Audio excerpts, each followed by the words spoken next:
شروع کوم په نامه د خدای چې ډېر زیات بخښونکی او مهربانه دی.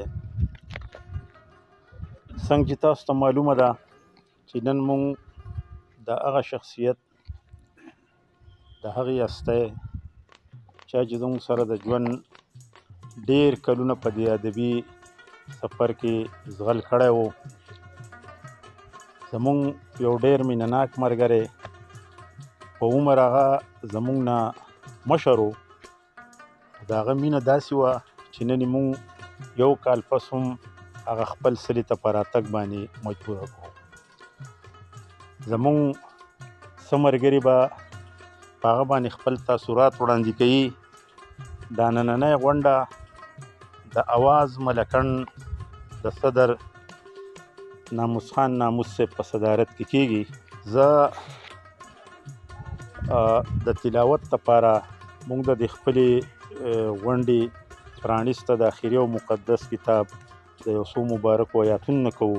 تلاوت لپاره زه د اواز ملکن پنګور فضل الرحمن اجس صاحب ته بلنه ورکوم چې هغه راشي او د قرآن پاک تلاوت وکړي. فضل الرحمن اجس. أعوذ بالله من الشيطان الرجيم. بسم الله الرحمن الرحيم. إذا جاء نصر الله والفتح ورأيت الناس يدخلون في دين الله أفواجا فسبح بحمد ربك واستغفره إنه كان توابا صدق الله العظيم. تاو فضل الرحمن اجس صاحب چې تاسو ته د اخري او مقدس کتاب مبارک آیاتونه واورېده. که صورت د محمد نه وی پیدا کړې به خدای نه و دا دنیا.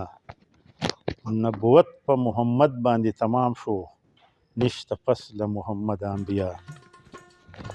اوس زه خپل ډېر ګران ملګري د اواز ملکن نایب صدر عبدالکبیر عطا صاحب ته بلنه ورکوم چې هغه راشي او په جان باچا اثر صاحب باندې خپل لږ مختصر غونډې تاثرات بیان کړي.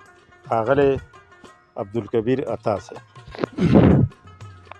اثر صاحب خو زمونږ ډېر مشر و، په عمر کې رانه هم ډېر زیات مشر و، خو د هغه سره چې مونږ داسې کېناستو نو مونږ به دا نه وي چې دا زمونږ نه مشر دی، او هغه به داسې انداز چلوو چې لکه د مشرانو سره مشر و، د کشرانو سره کشر و، او داسې په مینهناک الفاظ به چې کوم دی نو خبرې به راسره کولې.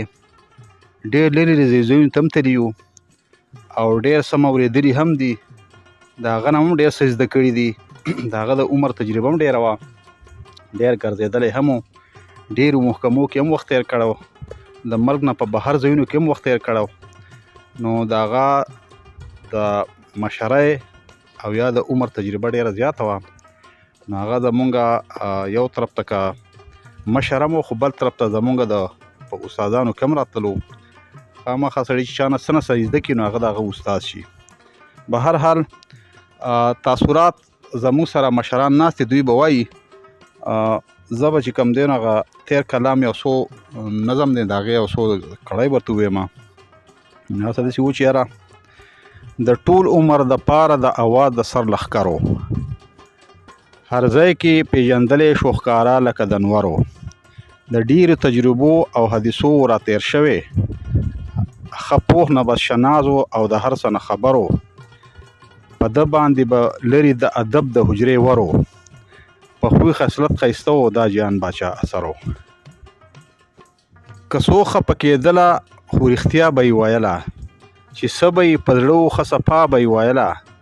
که یو خواته کې غم د خپل جانان به ورسره و، خو بل خواته دوران ټپه بیا بیا به یې کوله. او په چا یې سترګه لرمه ګرمه نه وه زړورو. په خوی خصلت ښایسته و دا جان باچا اثرو. ظاهره که بوډا و خو په زړه باندې ژوندی و، ظاهره که بوډا و خو په زړه باندې ژوندی و. راتللو به د ټولو نه اول ښه ګړندی و، چې څه به یې لیدله هم هغه به یې لیکله.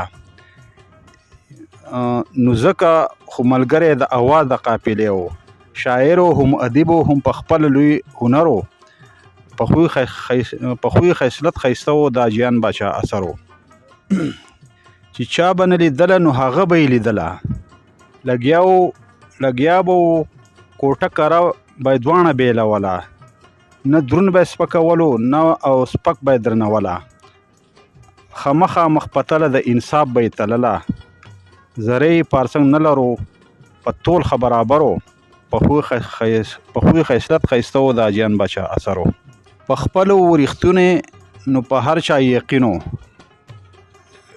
که یو خوا ښکارېدلو هم ساده نو هم رنګین و خبره په میدان کې زړوره به یې کوله که یو خوا و لږ تریخ خو بل خوا خوږ لکه ګبین و او په هر څه باندې پوهه و هوښیار و سم زرګر و په خوی خصلت ښایسته و دا جیان باچا اثر و وختونو د بیلتونې په سر خاورې بادولې په خپلې د تن سختي په خپله په چپه خوله زغملې په خپلې ناروغتیا یې د الله شکر ګزار و د ژوند هم ورځې شپې په خندا سبا کولې دا ګل چې رېږېدلو نو شپه تېره و سحر و په خوی خصلت ښایسته و دا جیان باچا اثر و مننه جي